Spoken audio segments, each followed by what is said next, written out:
or to just agree with you in prayer concerning anything. Do you have something to write with? Write this number down. It's on your screen. It's 667-776-9219. That's 667-776-9219. You can call that number Monday through Friday.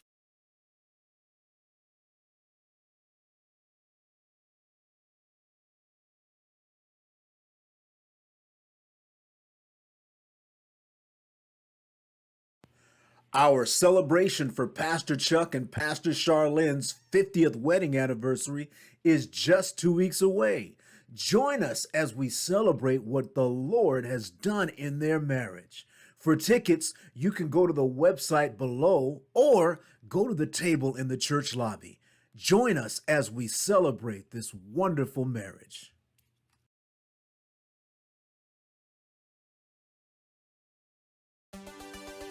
Loveland has exciting events coming up in the new year that will help us reach our world and community.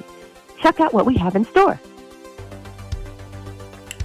The Lord is expanding Loveland's gospel reach once again. Beginning on Sunday, February 5th, you can catch Loveland's service every Sunday morning at 5:30 a.m. on KCAL Channel 9. Spread the word and check us out.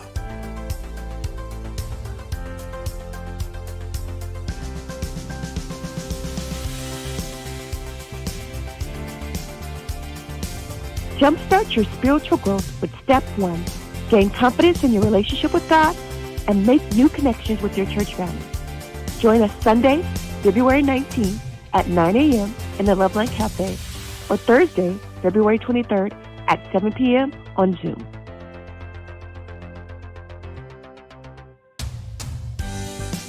Are you new to the Loveland family? Our new member orientation is coming up on February 19th at 12:30. Enjoy a free lunch and learn what it means to be a part of the Loveland family. RSVP by 5 p.m.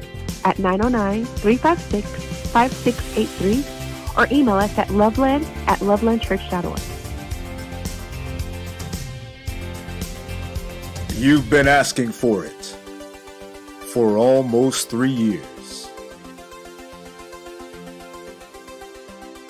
It's time to bring it back.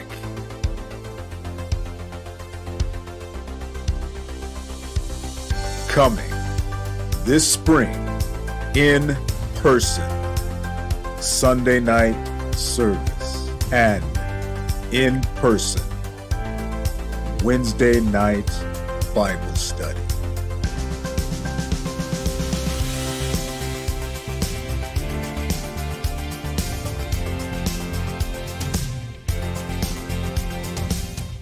Step to this thing called love. Ooh-wee. Get it on. Step, step, step, step, step, step, step.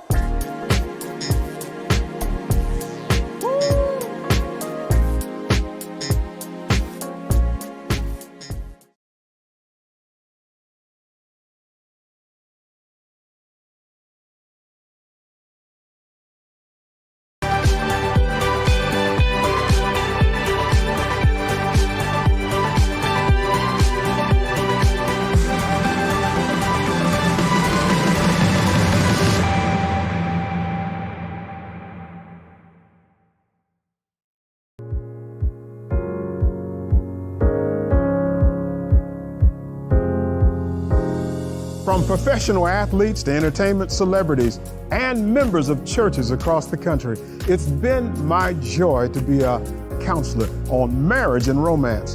And some of those great stories of relationships have been exciting. Some have been beautiful, fairy tale-like experiences. Some of them have been very dramatic. Some have been violent. Some have been happily ever after. And some have been, I hope he don't follow after. It's been quite an experience. And what we've written in this book are some of those exciting stories.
So grateful and happy that you tuned in today to see our show.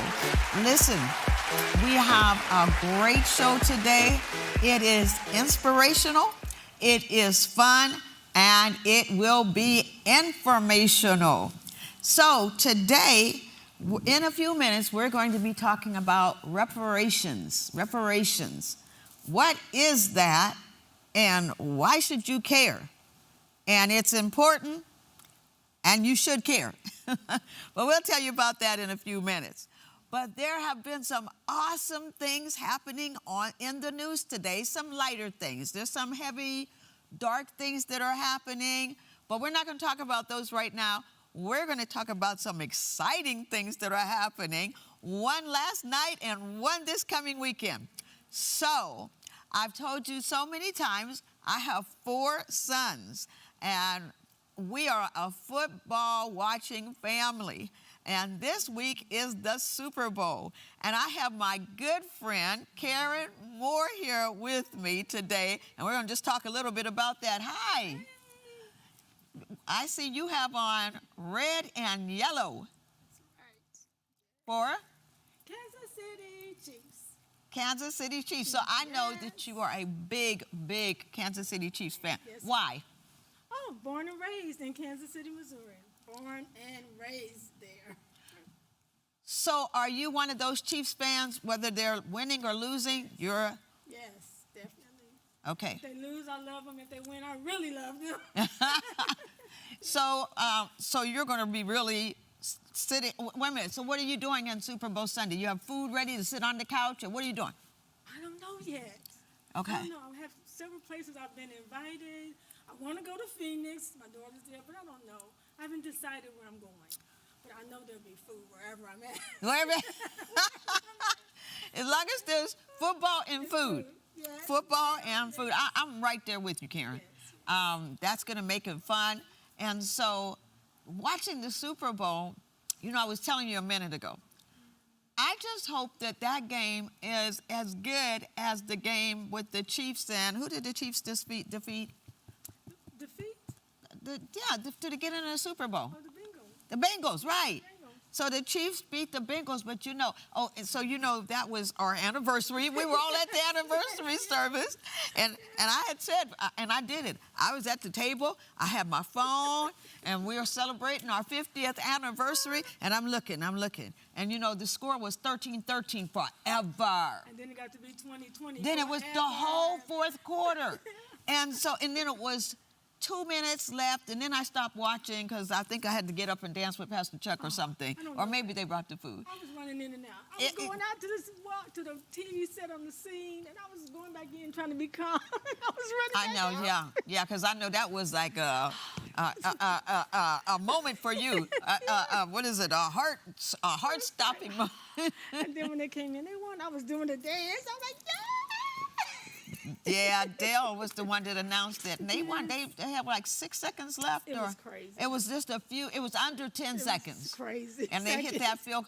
I felt so sorry for the guy, though, that knocked Patrick Mahomes out of bounds. I mean, he was or whoever he knocked down. Oh, I felt so sorry for him. He was crying. I felt sorry for his parents.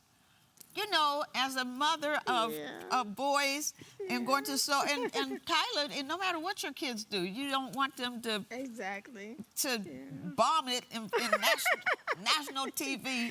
And I felt so sorry for him, but I too was happy that the Chiefs won. Thank you. Yeah, no, I really wanted the Chiefs to win. So now, beside the fact that you are from Kansas City, why do you want them to win the Super Bowl? Because it's my team. I love them. I'm from there. Okay. It's just always been my team. Like you said, whether they win or lose, they're my team. Like my Pittsburgh Steelers.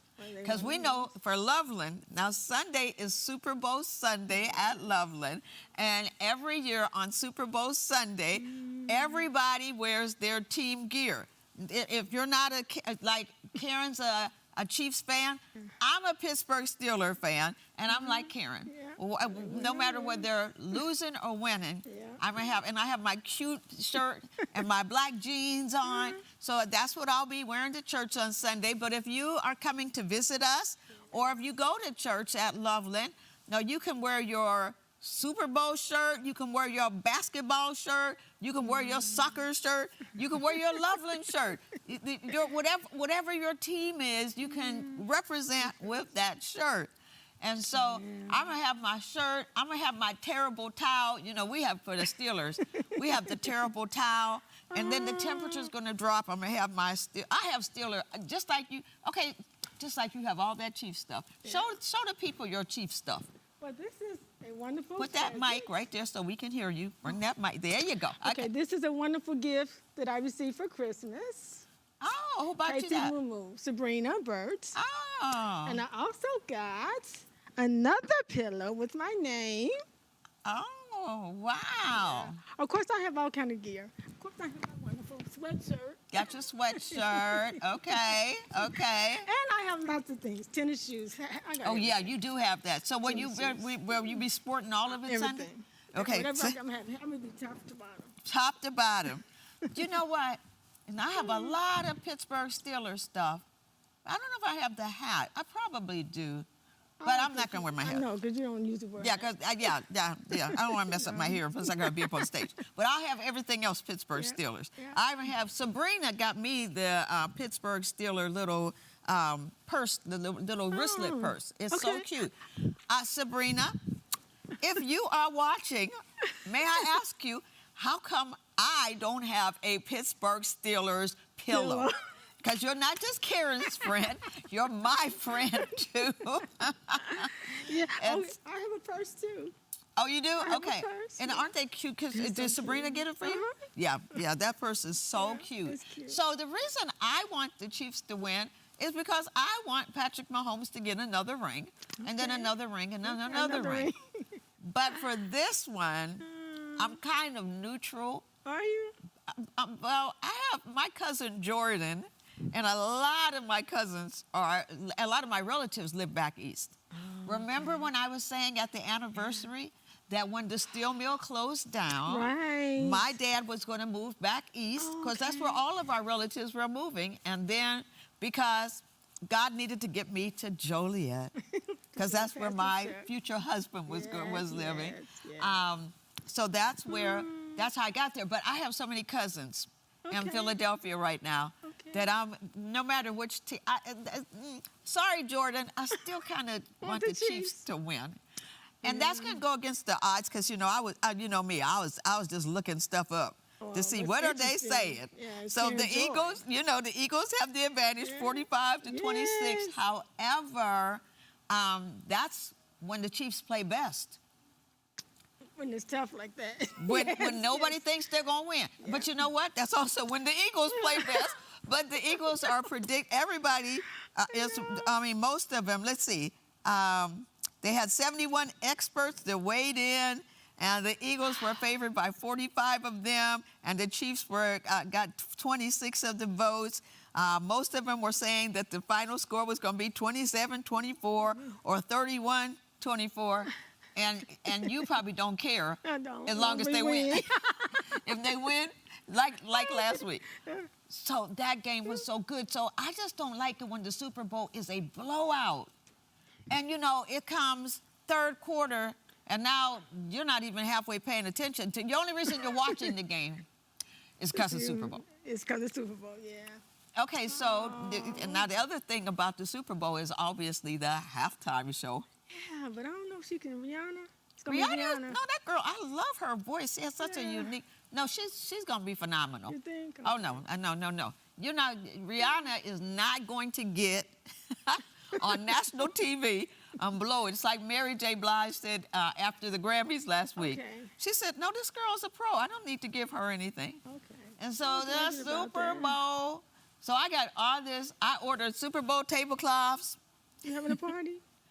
No, my kids are just your coming over. family? Okay. I ordered Super Bowl tablecloths. And it's just an opportunity to decorate. I got all kinds of Super Bowl centerpieces. I'm gonna probably decorate my desk. Decorate your desk. So we'll see. We'll see. Yeah. And now there's something else that happened besides football. Yeah. Basketball. Yeah. Yeah. So I I've seen it on the news. I didn't get to see it live. I wanted to see it. You know what, Karen? I was doing my Bible study fellowship homework. I missed it. And Pastor comes in and he says, did you see the game? And I'm like, oh, I forgot it was on. I couldn't believe and I said, that, though. Did he make it? Did he make it? And Pastor said, I'm not going to tell you. I'm like, he made it, didn't he? Did. So it's been on every station all day. Congratulations to him. Congratulations. Yeah. Yeah, congratulations, LeBron. Yeah, congratulations to him. That's awesome to see that. Yeah, What an there we honor. go. There we go. Oh, there it is. Yeah. Woo! And swoosh. I love Oh, it. my God. Yes. You know what's amazing to see? He was crying. Yeah, I seen him with his head down. I could see his little tears. He was crying to have Look his at sons him. That there. is so awesome. You see the importance of mothers because the first person he hugged was his mama. Yeah. Look at him. Yeah. His family was overjoyed. Oh, yeah. And to think this is just the beginning of February. So he's going to really... His numbers are going to I climb. hope they do get to the playoffs, but even so, he's still got like another 4 There's a months, and he's family. not about to retire. No. He's not going to retire until that son He's probably done with school. graduates and they get, because he wants to play on the same. Oh, this is what I love. I missed that part. When Kareem handed him. Oh my God, that was so awesome. And I'm not even into this stuff that much. Seriously. But to see that's an awesome thing to see. Yeah, it's an awesome. Who is this baby? It's an awesome It's a baby. achievement. Yeah. And you know what? And there's his wife and his kids. And it just shows us whenever somebody makes a goal like that, they don't even have to be all famous like that. But we should be happy for them. Yes, I was excited for them. I'm a real basketball fan. I'm a football fan. I am straight up football.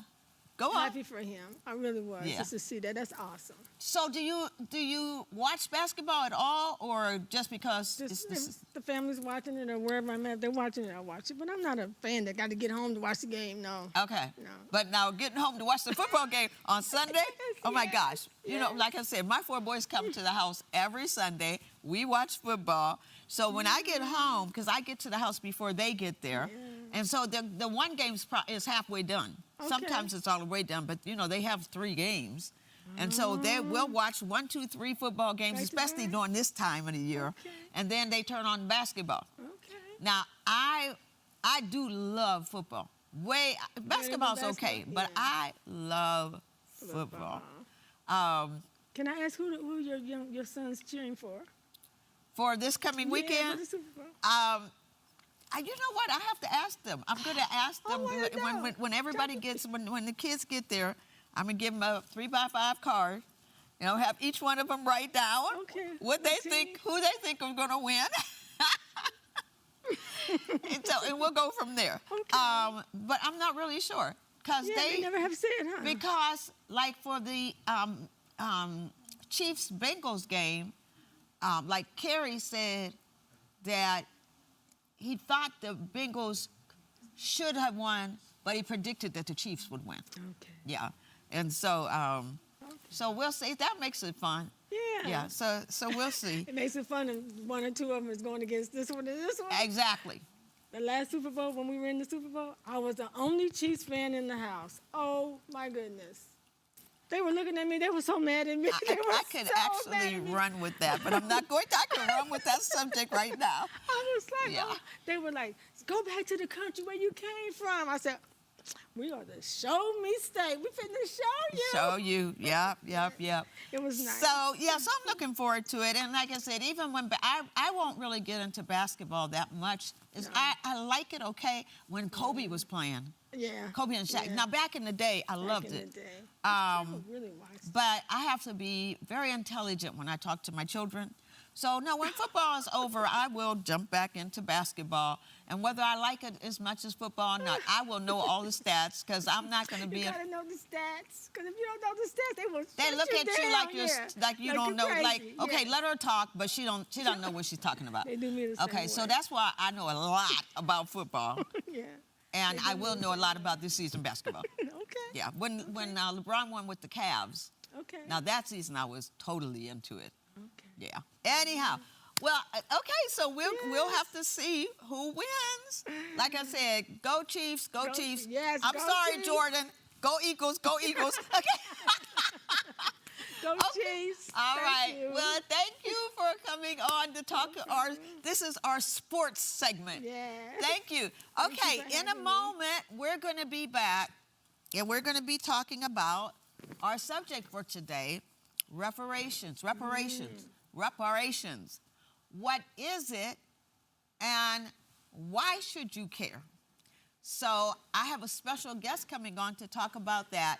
So don't go away. You can run in and grab something to eat real quick so you can be at the movies. And we'll be right back. We'll be right Okay. Okay. Loveland has exciting events coming up in the new year that will help us reach our world and community. Check out what we have in store. The Lord is expanding Loveland's gospel reach once again. Beginning on Sunday, February 5th, you can catch Loveland's service every Sunday morning at 5:30 a.m. on KCAL Channel 9. Spread the word and check us out.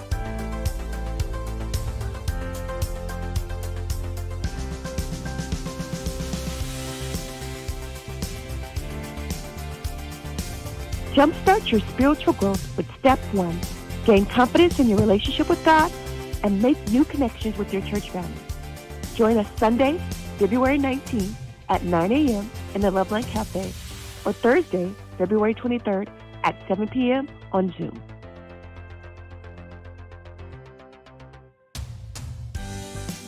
Are you new to the Loveland family? Our new member orientation is coming up on February 19th at 12:30. Enjoy a free lunch and learn what it means to be a part of the Loveland family. RSVP by 5 p.m. at 909-356 888-5683 or email us at loveland@lovelandchurch.org. You've been asking for it for almost 3 years. It's time to bring it back.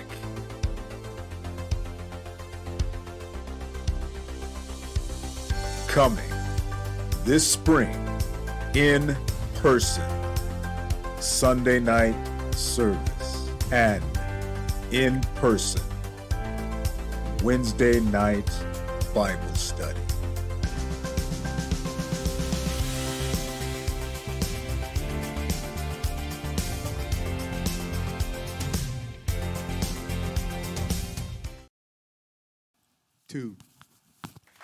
Welcome back. So I hope you grabbed something to eat, but if not, we're just going to be a little bit longer. But we've had our fun segment talking about LeBron's milestone in his career, and then talking about the upcoming Super Bowl Sunday, which I'm more excited about just having our family over than I am about the game. I'm looking forward to the game. And I was talking about the fact that, Jordan and all my cousins live in Philly. Oh. Yeah, I got all those cousins in Philly, and they tune in to the show. But anyhow, so I'm looking forward to the Super Bowl, but I'm mainly looking forward to having all the food, and I'm looking forward to decorating and all that kind of stuff. And family. Super Sunday. Super Sunday. Yeah. Are you going to wear a sports shirt? Every year I ask you this. Are you wearing a sports shirt on Sunday? Don't always? No? Okay. Well, you know I'll have mine on. I know. Yeah. I always look for an opportunity for that. So, Pastor Sweetie, I didn't introduce you. So for all of you, my special guest right now is my husband. This is the one that we were just talking about, our anniversary service. So welcome to Pastor Chuck Singleton. Thank you very much. I'm so pleased to be here. I'm glad that you're here, and I'm glad that you are knowledgeable about this subject that, I'm sorry, but I just am finding out the importance of reparations. As you know, I was going to interview a couple of the people that are coming for our Faith Leaders Reparations Roundtable in Southern California, right here at our church on Saturday from 10 o'clock to 2 o'clock. I'm going to invite you to come out right now. But by the time Pastor Chuck and I talk, you're going to definitely see why you need to be here. So, sweetie, I didn't know, and that's it, the California Reparations Bill. So there's so much that we're going to talk about. I was just mainly interviewing Nita Watson for my good friend Rochelle Bryant, because her and Jerry and you and some other people are hosting this roundtable on Saturday. So I had told Rochelle, tell me what I could do to help you out, because that's what you do for your friends. However, by me trying to bless her, I got so blessed just doing the research on reparations. So can you talk to us a little bit about this whole subject? Well, obviously it's challenging, slightly controversial. I want to see it become less controversial, although I don't think it will ever be non-controversial. And the reason for that is because there are people who are so dead set against fixing, and they have been for centuries. And, we need to know who they are, accept it, and move forward. Can I interrupt you just for a second? Because there are people out there just like me that I had no idea what reparations was, what this whole movement was about. And so the term reparations seeks to acknowledge violations that were committed against a group of people to repair the damage done by these violations, and then to identify the root causes of the violations and then prevent them from occurring again. Issued by the government or group of that is responsible for this. Basically, when you do somebody wrong or a group of people wrong, do you or should you, do you have the responsibility to go and make it right? Okay, so that's what we're talking about with the reparations right now. So now that you're at that jumping off point, now you can talk and then I can keep up with you. Okay. Yeah. Well, and raising that question, are you responsible for making it right, is a really good question. I mean, that's what it is. Because, and we have to define, what does it mean, you? Yes. Because there are people who will say, I had nothing to do with it. I knew nothing about it, wasn't here. And that's fine. You don't need to feel guilty. Right. All you need to do is be a good citizen and pay your taxes. Because even though you weren't here, you didn't do it, your uncle did. Yes. His name is Uncle Sam. And Uncle Sam, okay, our federal government allowed and even sponsored, even legislated, yes, a lot of the abuse of African people going back to slave times, but not only slave times. Reconstruction was an opportunity to straighten all that out. yes. And for almost 11 years, America worked at Reconstruction and had a really, really good plan for rebuilding. Yep. But they gave up because of the strong anti-Reconstruction politicians, and especially in South Carolina, in Florida, and in Georgia, who fought it so vehemently and then got President Rutherford B. Hayes Right. to sign the Hayes Compromise, which got rid of Right. Reconstruction. So it was an opportunity. But that was only one in the middle. There have been 4 opportunities for America to straighten out this awful abuse and racism. You know, I was listening to several articles, YouTube articles, on my way here. And one of them really just got next to me. I can't remember the lady's name, but her family had land up in, I can't remember the county. But they were slaves here in California. They were slaves, which I didn't know California slavery went back that far, California. But when California became a state, they became free. So this family was free, and the great-grandmother and the great-grandfather started buying up. She was a seamstress and he was a farmer. They saved money. They bought 30, 40 acres. And then they started buying a lot of acreage. Pacoima, I need to look this up. But anyhow, the bottom line was they had like maybe 100 acres. The government came in with eminent domain and took that property away from them. And now I'm seeing so many cases where the government came in and stole land. And when they stole land, they stole generational wealth.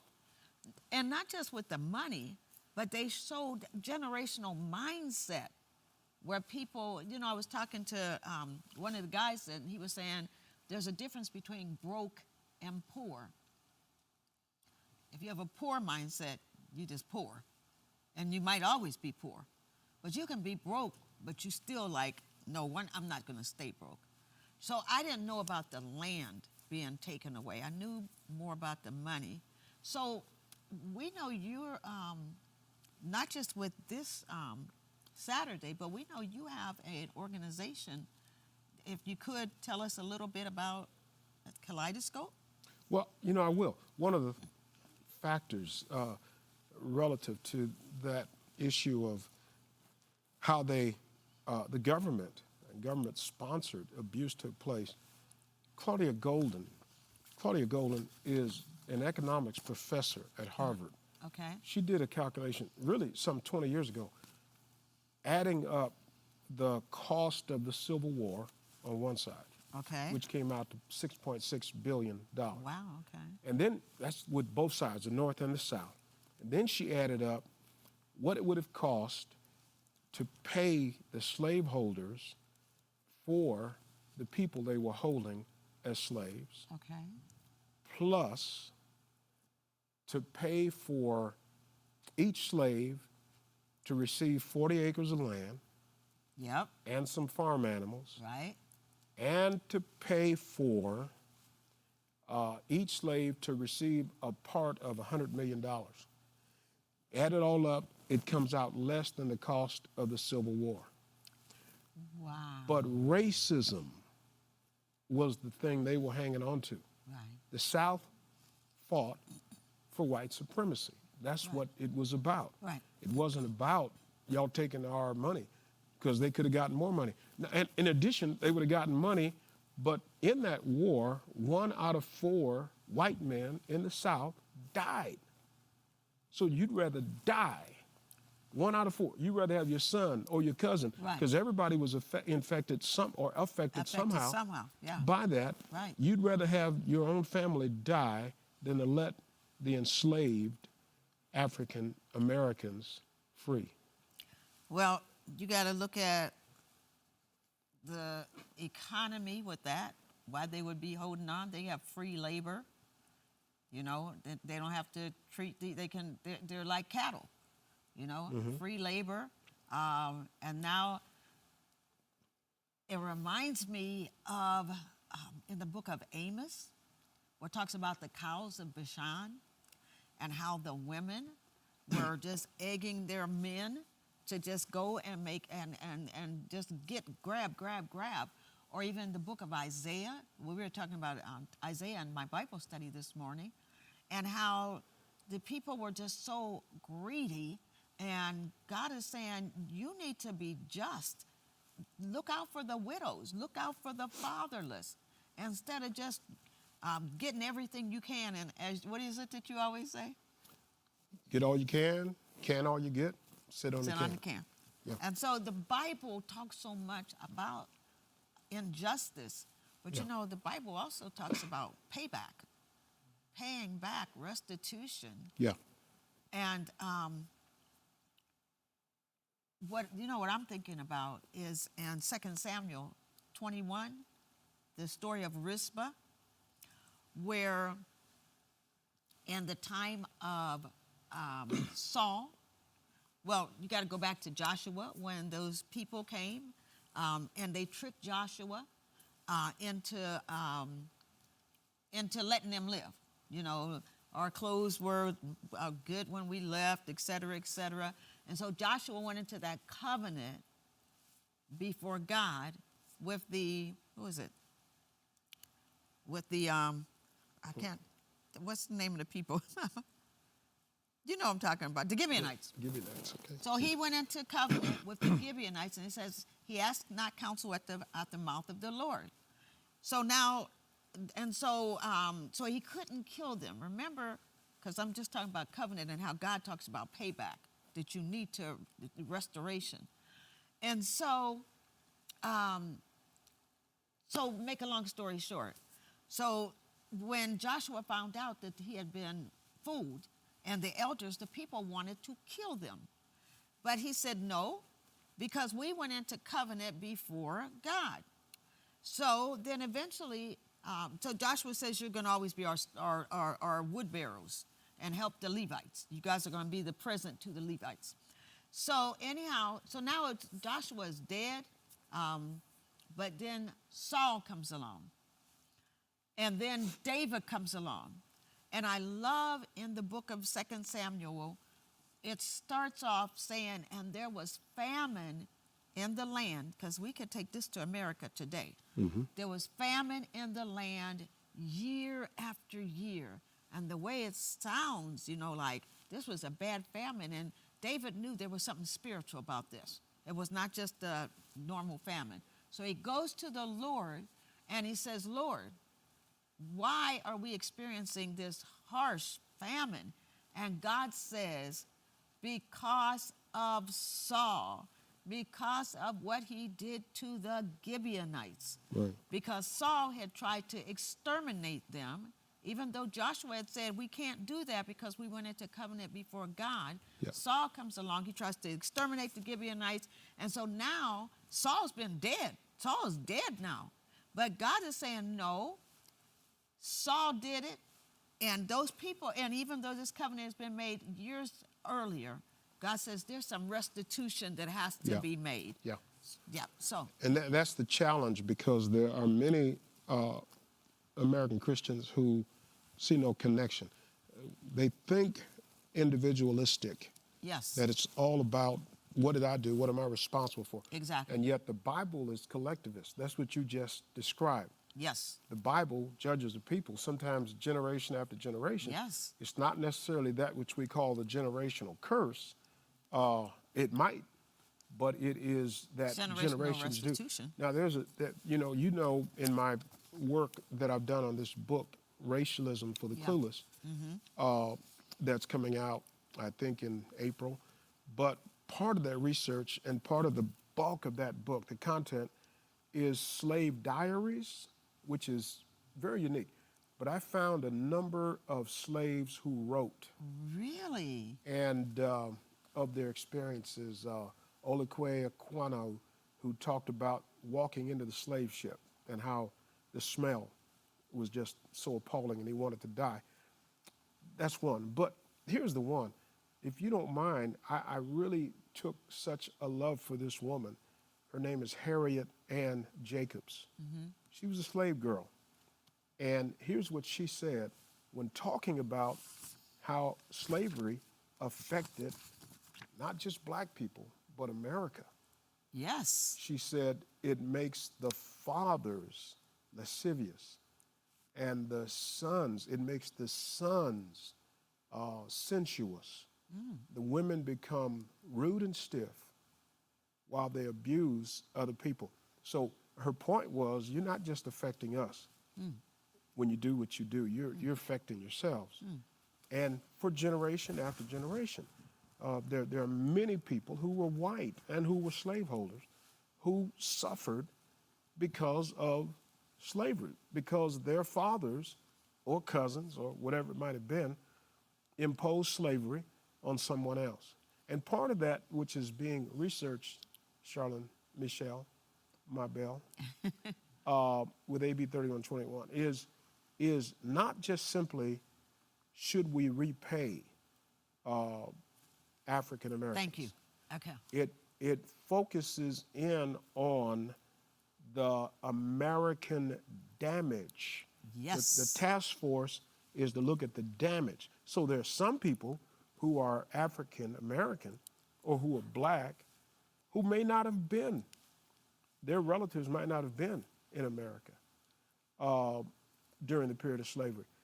But they may have been damaged by it, both because of how they were treated once they got here on these shores.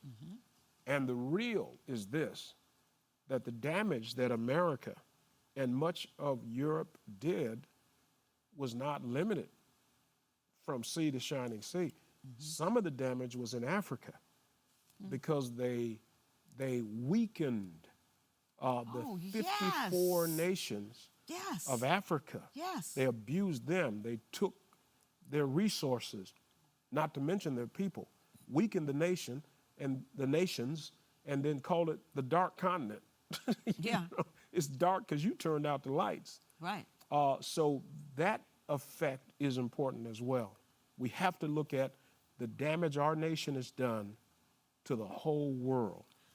And even the alongside of that, with that damage, which I was saying a minute ago, the mental damage that they have done. Yeah. Back there, pitting slave against slave. You talked about this Sunday, about the slaves that they would get to go out and catch the other slaves. Pitting the, quote unquote, the light-skinned house ends with the field ends, pitting those against each other. So then you ended up with a crab in the barrel mentality. Even in America today, when when our son was getting his house appraised, and I was helping him, and I went over there and I made sure I took every picture off the wall, because we know that houses appraise differently if they come in and they see Caucasian pictures all over the place as opposed to black pictures. We know with mortgages, how many studies have come out saying that a black couple that comes in for a mortgage will be denied way quicker than a Caucasian couple. And so this has that mindset of the we're better, which is where all those Ku Klux Klans and the Proud Boys and all that come. That all stems from that down south slavery, that Civil War slavery. In other words, well, we might have lost, but we didn't really lose, because we're still better than you. Yeah. Yeah, no doubt that continued and continues today. And there is an atmosphere, an attitude, sometimes it's not clear, even to a white person, of white supremacy, of Yes. Not necessarily down the nose white supremacy, but just an assumption. And that assumption includes assuming that black people ought to accept white supremacy. Yeah. So it's not always as radical as the Proud Boys or those kind of things. Sometimes it's more subtle. Subtle, yes. It's something that can be helpfully, and I'll say it's an act of love to help someone see through that who Yes. is white, and to grow beyond that. You know, That's what you're addressing. This in your book, right? That's exactly right. That's exactly what you're addressing. Yeah. Because the book is really two parts, but we've separated them into two books. One is called Racialism for the Clueless. Uh-huh. And the second one is Racialism for the Clueless Church. Whoa. In that second one, it is meant as Bible studies. And really the Bible studies are kind of getting out front Okay. of, because we're studying some of the justice passages that you've just mentioned a moment ago. Mm-hmm. That is God's word. Yeah. And America has kind of shut its ear to justice for really a couple hundred years, with the exception of the liberals, the liberal Christians who have pushed it. But it is biblical. It's not a left-right thing. It's a Bible thing, that God is on the side of the poor. But people who, for example, with John Wesley, who is the founder of the Methodist Church. Right. If people knew how active he was, anti-slavery, for the poor, anti-classism. Now, he didn't really mind England having a king. Okay, that's fine, we got a king. But when it came to laws that were oppressing the poor, one of the major things he got changed while he's winning people to Jesus, while he's sharing the gospel, was a thing called corn laws. The people who grew corn, wheat, barley, couldn't afford to buy it because they artificially increased the price so that farmers who owned the farm could make more money. So you got people out working, sharecroppers, who bring the crop back in and then cannot go to the market and buy what they just grew. And it was abusive. Yeah. John Wesley, the evangelist, who would be tantamount or comparable to, let's say, Billy Graham or TBN, who was a preacher of the gospel, also was a preacher of justice. Yes. And that's where America messes up, because we think God doesn't care anymore about the 2,000 verses in the Bible that have to do with the poor and justice. And justice. Justice is, if you can't read the Bible, I mean, whether Old Testament or New Testament, you cannot read the Word of God without seeing the heart of God for those who are disenfranchised and those who have been taken advantage of. That's right. Well, two things.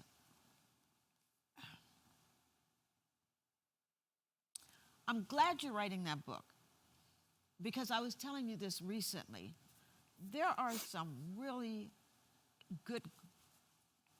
a lot of good Christians. I have a lot of Caucasian friends, a lot. And I love I love whether they're Indian or black or white or whatever. A person's just a person. But there are some people that I know that they really are very loving. But just like we had asymptomatic COVID, when you had COVID, there were people that had COVID, but they showed no signs of COVID. Nobody knew they had COVID. They didn't know they had COVID because they didn't have any of the symptoms. I have just seen in my years that there are some people like that. And I'm saying some good people. I'm saying some God-loving people, but they just have just a little bit. They don't have full-blown COVID, okay? Just a little bit of asymptomatic racism. Well, and I'm not even going to call it racism, where they kind of just still feel like even if you're 99, they're 100, And there's just a little bit of that. Look down, and you can see it. It's so small that you don't really say anything so much about it. But that is something that I've seen. Yeah. But I do know with this reparation, my question would be, what kind of reparations should there be for slavery and other racist policies? What could it look like? Because I know it's not just money, but I know money's part of that. Well, it's a mistake to think of it only in terms of money. In fact, it's a dangerous thing. Yeah, for example, and we've told many people that we work with, you know that I have a number of pastors that are working with me from sea to shining sea. Yes, for sure. And we're together on the phone. Every week. And we're praying. They're men of God, and we want to change that. I'm not the men of God part, but the men part. Okay. But it's a tremendous challenge. Let me go back to what you said about racism. Okay. It is racism. Okay. It may be unintentional. Thank you. That's the thing. But it's nonetheless racism. Yeah. Kendi, what's his name? Brother Kendi wrote 3-4 good books. He's a professor now, young brother. His parents were a part of InterVarsity. I don't know if you remember the InterVarsity. Yeah. In the time we were with Crusade, InterVarsity was another organization. His parents produced this great son, and it's amazing how God is raising up his people to lead the way with this.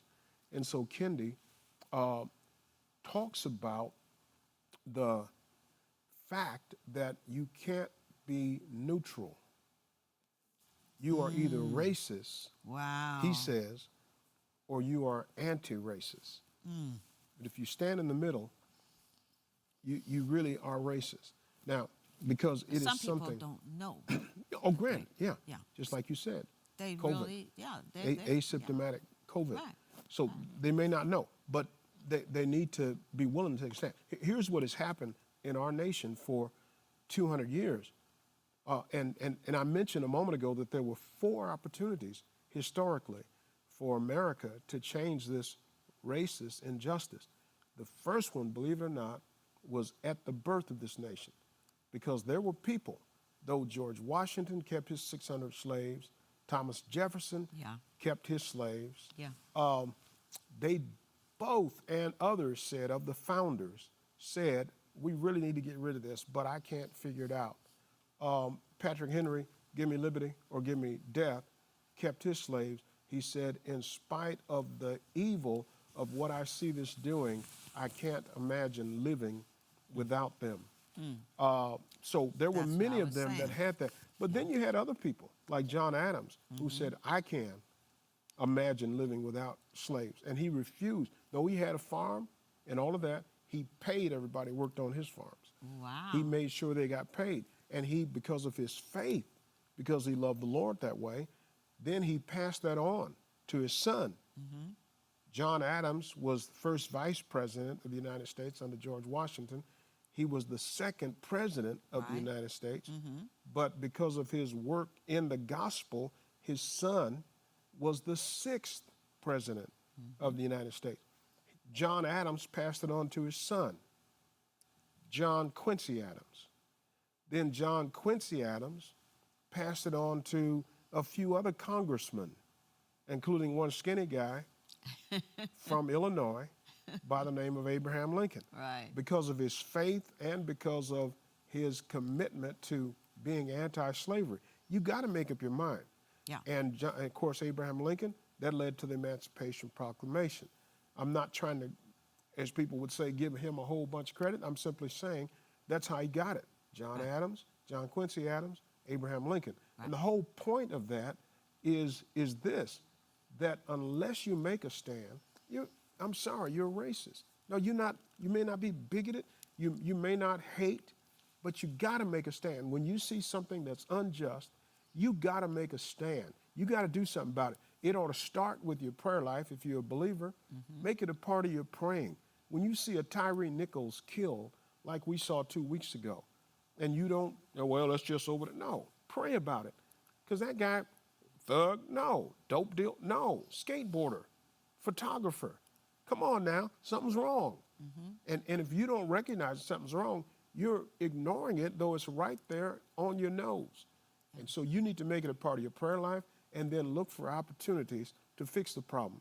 And we're not talking about everybody, let's get together, black, white, brown, yellow, red, and sing kumbaya. Yeah. But there's really practical things that can happen. Kendi's book is one of the good places to start in understanding what we can do. And this Reparations Task Force in California is one of the other things. Now, Charlotte, I want to say one other thing. Okay. In San Francisco, they've passed in their county and state, or county and city, a mandate to pay black citizens $5 million. That may be all right, but I'm thinking that may not be either, because then what? I mean, $5 million is one thing, but then what? Right. Mark Pollard, on the other hand, who's one of those men on the phone with me every Tuesday in this group, Mark Pollard is a farmer. And Mark got out with other black farmers and said, you told us, our fathers, our grandfathers, our great-grandfathers, that they had this land along the South Carolina coast, North Carolina, Virginia. You told us we had this land, and then you took away what you promised. You owe us. Yeah. The result is they got $1 billion for black farming. For black farming. So it wasn't just here everybody gets a paycheck. That can be good, and that can be necessary. That might be a part of it, but it's really not about everybody getting a check. It's more so about fixing the society that you raped, pillaged, and ruined. Fixing the society on both sides. Fixing society where they understand that there is a payment that should be made. And sometimes taking a stand for justice rather than for your party. Because in doing all the research I've been doing, the Democratic Party is for this, and the Republican Party as a whole, I'm just talking in general, are like dead set against it, as the Republican Party too often is when it comes down to any type of justice for the poor and disenfranchised, and not just black people, just period. And so sometimes it is saying, I'm going to go with the Bible and the fact that God has said, and look it up. Read the book of Amos. You know, if you read the book of Amos and ask God to open up your mind, I don't care what color you are, because you can have racism for black racism on black people. Racism's not just white on black, but that's another subject. Well, if I may comment on that, though, in our society, the way it is right now, things are so hot and heavy about parties and right and left. I would tend not to use the names Democrat and Republican. I would tend That's why I said in general. Yeah, in general. I would tend, because, I mean, what you said is accurate. Who can deny it? Yeah. There are some Republicans who support reparations. Exactly. Not a lot, but there are a few. Yeah. And there are some Democrats who don't. So it is a matter of justice. It's a matter of judging things righteously and equitably and taking a good look at it. Can I share this? I told you there were 4 times when America had a chance to get it right. The first was at the Revolution, July 4th, 1776. Right. And America turned against it. There was discussion, Right. serious discussion, Right. about liberating the enslaved. Yep. And I prefer saying enslaved over slaves. Yes. But right there at the beginning, 1776, they talked about it. They almost did it. Yep. And then in the early 1800s, it turned hard and cold against black people. Hard and cold, 1800s. So much that they came up with theories and so-called science about why people were so different. The conversation we're carrying on here, they thought was impossible. Black people couldn't talk intelligently. The second opportunity came with the Civil War. That's why Reconstruction was invented. It was really a great plan. And for 12 years, it worked. But again, out of South Carolina, out of Georgia, and this time out of Florida, they fought it to the point where they talked Rutherford B. Hayes out of the Reconstruction. That's the second time. First time, American Revolution. Second time, Civil War. The third time was the Civil Rights Movement. And what happened with Martin Luther King and the Civil Rights Movement is they gave a couple of significant things, like the Civil Rights Act and the Voting Rights Act. Now, you can vote, but don't think you're as good as me. And you can go to the same places I go, but don't get too uppity. Yep. And we picked up on that. We knew where people were coming from. Yeah. So it was freedom in a certain extent, but it was not true freedom. Now, that was 3. What's the 4th one? Reparations. Right now is a chance for America to fix what some say is its original sin, that they target money to help fix that which our fathers have destroyed. I say our fathers, both in the U.S. and in Africa. And if we leave Africa out, we miss the point, because the rape and the pillage of Africa, of people and minerals, oil and resources, is this country's basis for our wealth. When we brag about being the greatest nation on the face of the earth and the richest nation on the face of the earth, you got to ask, where did it come from? How'd that happen? Something was in balance, right? Now we know what it was. We took from others in order for this nation to become the greatest nation on the face of the earth. Wow. Well, I will say this, and I'm so glad that the guys put this up, because this reparation movement is really a revival of this Freedmen's Bureau that provided food and clothing and education and job training to freed slaves, because that's a lot of this reparation. When I was talking about the changing the mindset of even our people. Yep. I say this so often that when we were in school, and our generation, and we were studying history, and we got down to slavery, all we saw were ladies in the field, fat ladies in the field with a bandana around their head, picking cotton. We saw guys that just there almost. Yep.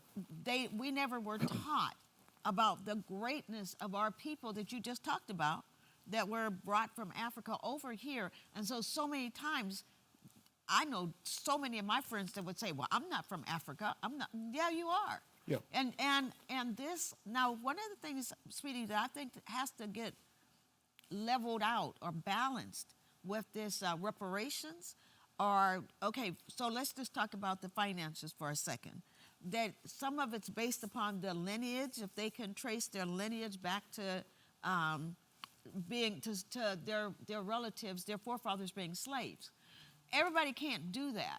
I mean, praise God for Ancestry.com, for 23andMe. As you know, I've been able to trace all the way back to the 1800s for my family, but I already know that my great-great-grandfather was from Killarney, Ireland.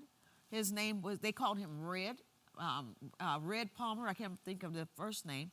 But there's one little piece that I'm missing there, because there's a piece of that I still have to do, but it takes so long to do that. And I think that's important for us to know. But there's just so many people, one, they don't have the money to get Ancestry.com, and they can't trace it. So I think that what they're doing in San Francisco, if you're black, of the black race, I would say at least 1 out of 5 people, maybe even higher than that, has been affected, probably 9 out of 10.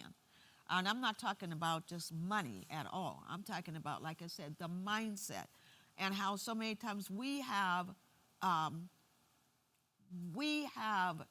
pulled down the greatness of our own people. That's why so many times guys do different things, partake in different crimes, that if they knew who they were, Yeah. they wouldn't be doing that. And the way society has worked, like the movie Sounder all those years ago, where he steals a ham because his family is starving, and then they put him in jail for all those years. And, we don't have time to talk about this, but then you got, in the United States, you got slave labor in prisons. Prisons, to me, our prison system is just another form of slavery. Yeah.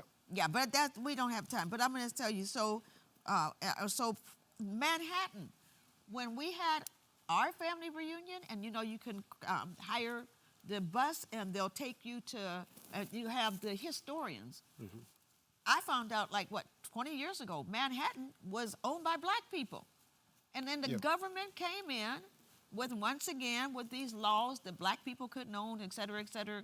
Now you got one of the richest islands in the United States that was stolen from black people. So praise God for Black History Month. That's why it's so amazingly important to talk about black history, not as a matter of swelling pride, but when those slaves, those who were enslaved, were liberated with the Emancipation Proclamation, within 5 years, 22 of them were elected to Congress. Yes, that's One right. black man became the first governor, Governor Pinchback in Louisiana.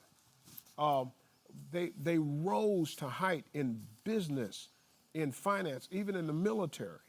They rose. It was the backlash. You get the idea that they couldn't do that. Well, you poor little slave with stripes on his back, he can't do nothing. They did some tremendous feats until Reconstruction was thrown to the wind. They proved what they could do. They showed what they could do. And the rumors were, as you said, it was a mess when them N-words were in Congress. They didn't know how to talk. They didn't know how to act. They even drew in newspapers pictures of them sitting around looking like fools and monkeys. Yep, they sure did.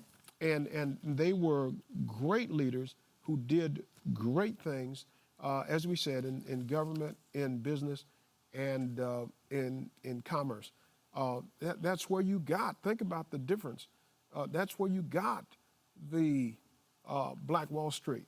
Yeah. Why? Because these people, think about it, 1921, they were only 40, 50 years out of slavery. There were millions of formerly enslaved people in 1921. The slaves, that was a long time ago. That was only a few years after. And so they proved themselves. Yes. Wall Street, the Black Wall Street, was not the only great place of enterprise and business for these black folks. They had in Roseboro, Florida, even in Chicago, the backlash, which started in 1919, when people jealous, why has a black man got a car and I don't? Why does he have a nice house and I don't? Why is this? Yes. And they went in 1919, there were race riots across the United States of America. Killing cities. The famous, I can't think of the name of well, there's a few of them, but we went to see the movie where they just killed all those black people. Yeah. Yeah. Yeah, where they made it their business. We're going to stop this. Right. They had a term. They had a term they used. This in Virginia, for example, when Virginia in which city was it? It was, I'll remember in a moment. Okay. In that city in Virginia, where there were 7 city councilmen and a mayor, 8 people altogether. The mayor that was elected was black, 1911. Wow. Black man elected mayor. Wow. 3 of the people on the council were black. Well, And so in the name of stopping what they call Negroism, okay. Okay. stopping Negroism in that city, they went in and these racists with guns killed Right. killed the council persons who were black, threw their bodies in the river, and the mayor. Now, reparations, why? Because if you tried that today in Fontana, in Laurel, Mississippi, in San Francisco, first you'd have a problem with the local police. Second, if you handled them, the government, the state police would come. And if necessary, the National Guard would come. Nobody came to rescue the duly elected mayor Right. and city councilman Yeah. there in Raleigh. They had a documentary on that because I remember seeing it. I didn't see that, Yeah. but nobody, the government turned and looked the other way. Yeah. Let's pay for that. That's a place for reparations.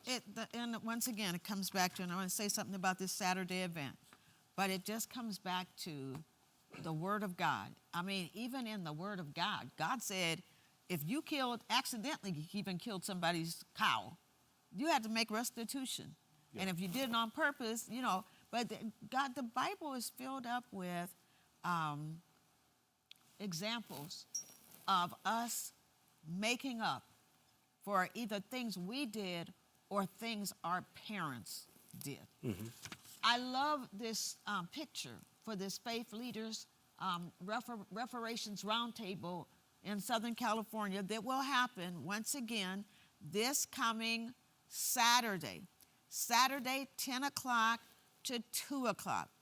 Just talking on the phone to Nita Watson, who is the president of the Freedmen Ignited Reparations Project, to Chris Lodgden is the lead organizer of the Coalition for Just and Equitable California. Other special guests are going to be presenters, attorney Kamala Moore, Reverend Dr. Amos Brown. This is the chair and the co-chair of the Historic California Reparations Task Force. Kanza T. Jones Muhammad, president of NAASDLA, and reparations activist Chad Brown, Tiffany Quarles, and then, of course, Loveland Church pastors Chuck and Charlene Singleton. This is going to be an amazing event, whether you are black, brown, yellow, red, no matter what culture you're from. Just coming to this will really open our eyes to some of the injustices that have been poured out, and I have to use that word, poured out, on our people. And sweetie, like I said, I was talking to Jerry and Rochelle Bryan on the phone yesterday, and Jerry is a walking encyclopedia, especially on the Freedmen's thing and Freedmen's Bureau, because as he was talking about that, I said, so reparations is like a revival of this Freedmen's Bureau. And he said, exactly right. And so I just think that I have just gotten to the place where I am just really grateful that I am just learning this. And I can't wait till Saturday. Once again, 10 o'clock to 2 o'clock, you will get lunch. So food there's no cost to come. Plus you get physical food. Plus you'll get spiritual food. And Tony, put that picture back up one more time about the faith leaders that you just had up, or Chuck, or who was ever up there.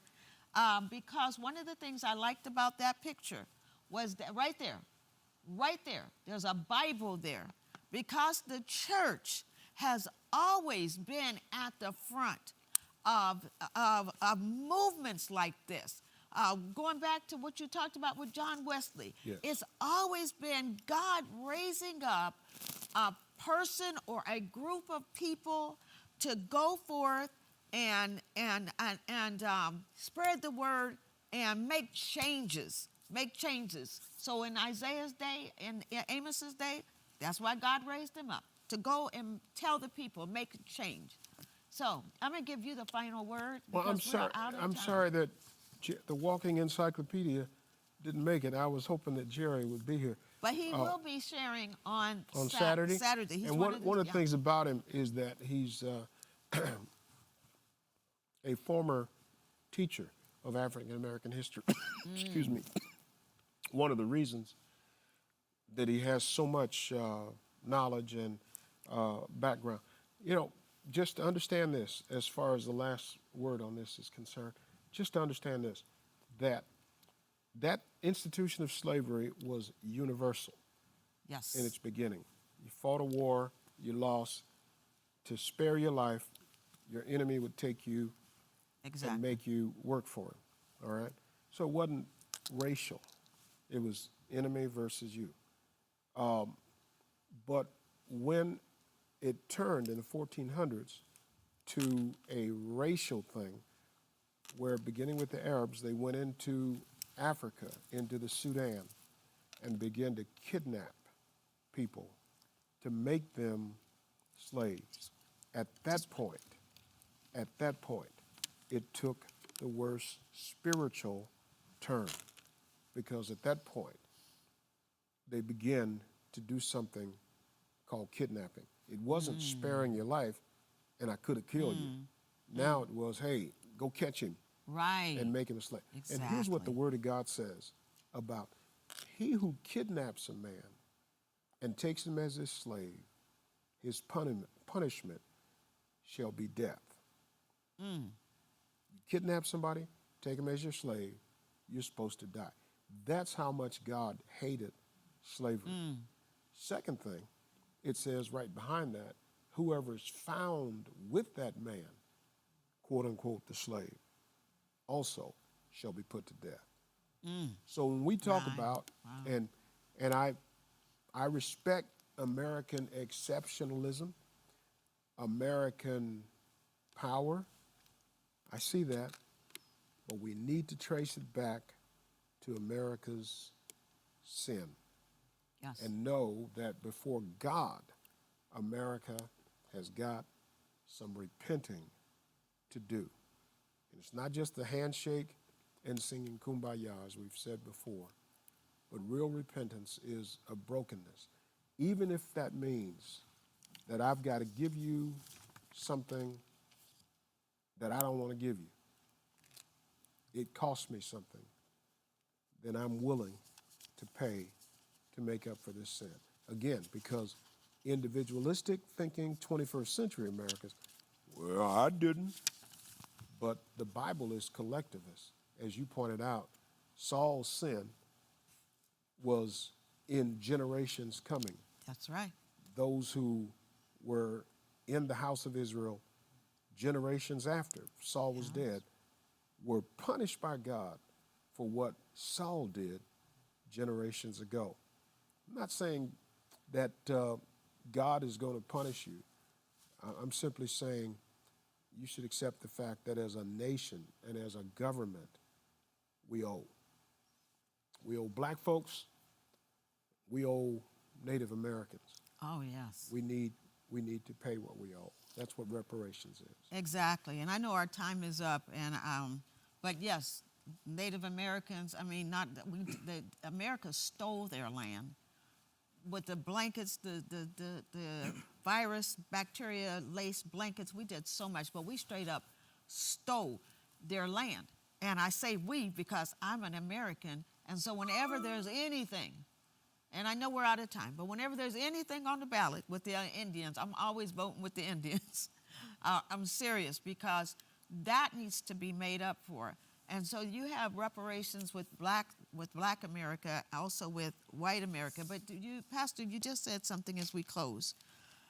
True repentance does say, I'll pay something back. I just talked about the tax collector on Sunday, and I can't think of his name now. The tax collector, Jesus went to his house, and he repented and said... Simon? Was that Simon? One was Simon. Well, one of the tax, I can't believe that's called a senior moment.